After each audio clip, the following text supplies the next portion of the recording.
everybody, and welcome back once again. Another edition of Inside the Headset, and here we are at Game 1, and I've got with me the head coach of the Blackman Blaze, head coach Kit Hartsfield. How you doing, Coach? Doing great. Thanks for having me on. Well, it's you're the last one, so we saved the best for last, I guess. Of course, Creasy's going to have something to say about that, so just go ahead and get ready. Yeah, I don't know. I don't know if this is the best for last or not.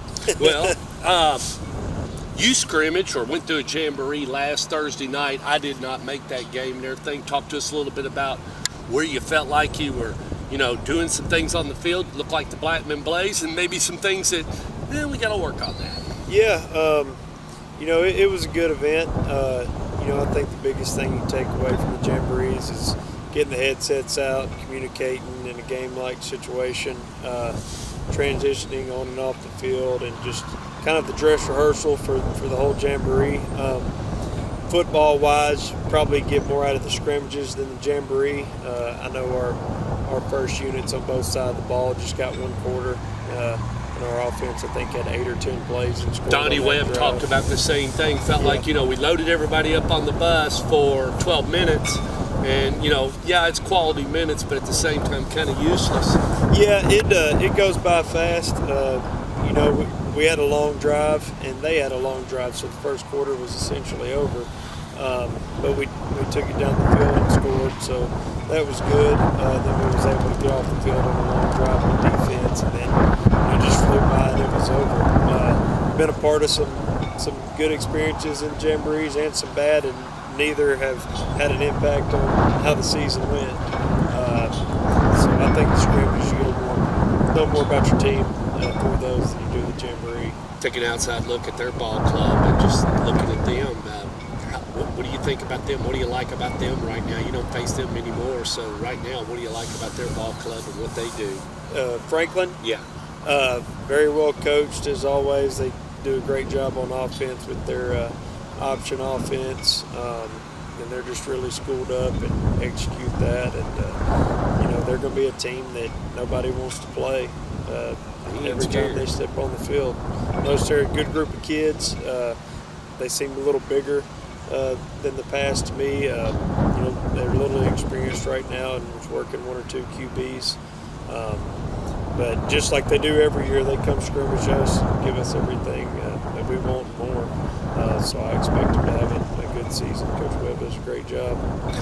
Had several looks at that quarterback position, and it will be no mystery tomorrow night when you go against the Hendersonville Commandos. Who are you going to start tomorrow night, and what's your feelings on that? Yeah, Adonis is the starting QB. Okay, going to go with him. And we basically have co-starters. Adonis will play all over the field at quarterback and receiver and defensive back. Drew Beam will get about 50% of the snaps. So we've got some things we do with him just built into the offense that he's going to do and Adonis isn't going to do. And Nick Effler's been playing well in the second units in every scrimmage and jamboree. So he's coming along as well, but for right now, Adonis and Drew are going to split up the bulk of the load, and it'll probably stay that way for majority of the time. I don't really foresee Adonis taking 90% or Drew ever taking 90%. We're just going to kind of keep them balanced and use their skills to the best of their ability.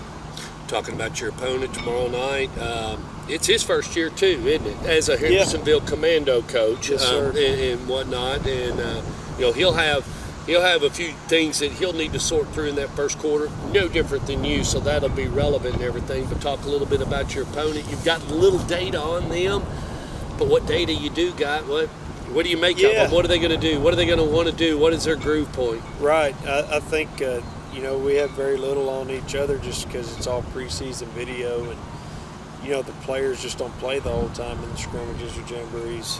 If they're ones, let's hold them till it's time and it counts, and we'll let them go as ones. Right. And Coach Beasley, they from what I've seen, they're going to be in mid-season form on offense. They haven't changed anything from the past hardly. They're a wing T-based offense. It's their system. It's what they know. It's what the kids know. It's what they do. So they're not going to have many hiccups in what they do with that. So they'll be well oiled and ready to go and execute their offense. And you'll have to play well to stop them. They're not going to beat themselves on offense. Well, you know, the first football game I filmed here in Tennessee, high school-wise, was against Hendersonville. Wolke was a sophomore. We went up there and took on the Commandos. They ran the wing tee then. The Wilhoit boy was who went on to be the kicker for University of Tennessee. Tried like a 63, tried to break the record that night.